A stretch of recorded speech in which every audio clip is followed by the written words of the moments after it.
Morning out there in E-Dirt land. So yeah, we're back in studio. No event this weekend for Hollywood Hills.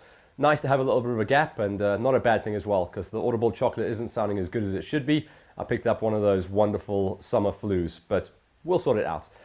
Nice little tag for you guys this week. Basically, we're going to be talking about what's happened over the weekend on the international front. We're going to be introducing you to our next factory squad, and also a throw forward into what will be an absolutely insane month of March racing. So let's start things out with point number one. Hell's Gate.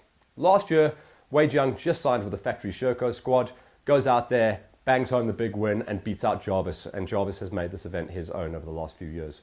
This year, unfortunately, Wade Young looked like he was actually going to walk away with the win. A collapsed moose, and then some problems with the tyre changing, dropped him down to fifth, managed to climb his way back up into third place. So made the podium. Unfortunately, no win. Again, it's King Jarvis that walks away with the win. But the big story from this weekend, as far as the South African contingent goes, is Double T, Travis Teasdale. He had a real good result at Dundee at the opening round of the Liquorland National Enduro Championship. Went straight across there, and he walked away with a number 2 spot at Hell's Gate at the first time of asking. It's massive. It's absolutely massive, and it does prove our point that South African riders are really at the pinnacle nowadays. To see 2 SA boys on the podium at once, huge. So to Jarvis, well done, but you've won it before, so you don't need a well done from us. But to Double T on a 2 spot, and to the third place for Wade Young, great job for the SA boys, keep it up. Moving forward then, and that's obviously all of our international news for now. Moving forward, we promised you that we'll be introducing you to the next factory squad. Today we're going to be talking about South African Factory Husqvarna. Bit of a weird squad as far as the fact goes that it's actually split into 2. And what I mean by that is, last year the factory squad was essentially the cargo racing squad, and it covered all the bases from enduro, enduro cross, and national off-roads. This year they've segregated it slightly. So Pepson Plastics, Ian Pepper came on board as the reigning title sponsor to come on board with the official team, and that means there's going to be a 2-rider squad.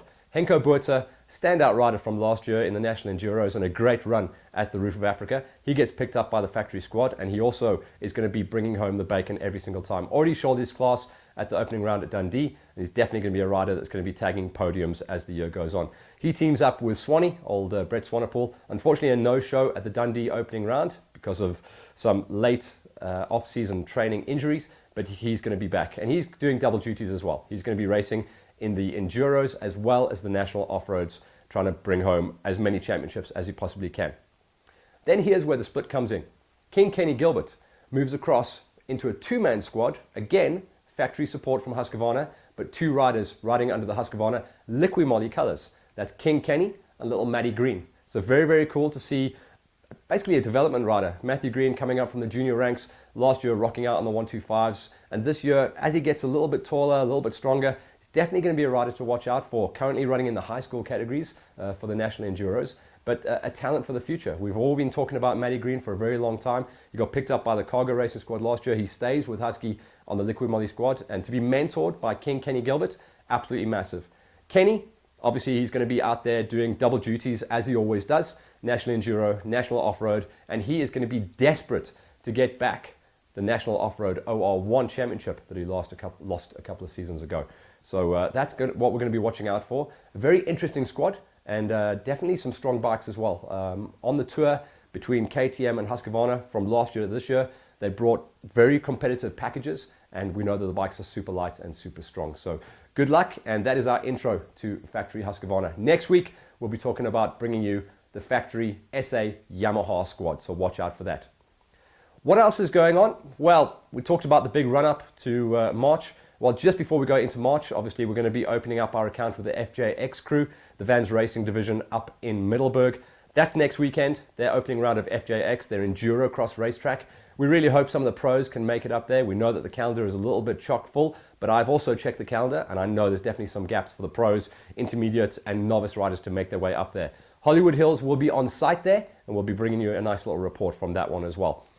And then we go into the crazy month of March. It's absolutely huge. We start things out with another round of the GXCC series, this time in Settlers, a brand new venue. We've got a little advert running for that one as well, so make sure you get your entries in for that.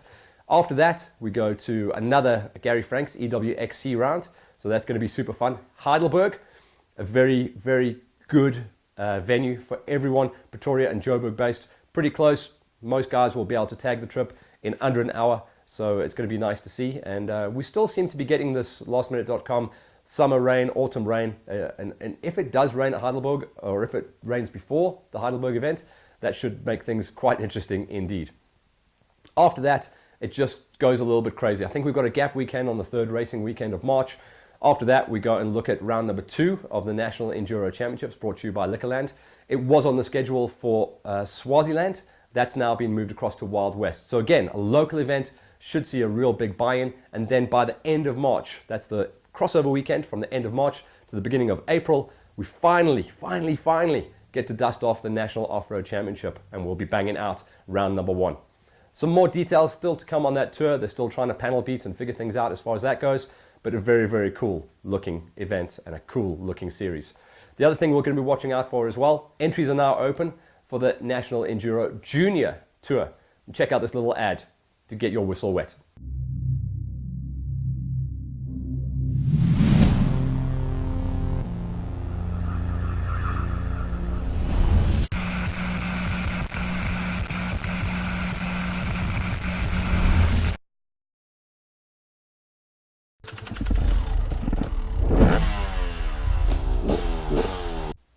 So that's how we're looking at the moment. Nice little flash forward. Hollywood Hills back in studio. I'll sort out myself and hopefully be on point for the mic for this weekend for FJX. Remember, check out all the specials running with all of our sponsors coming on board. They're going to be sending me through more and more stuff as the month goes on. But right now, we're going to be signing off, and we'll see you next week when we come back to you and report on the opening round of FJX.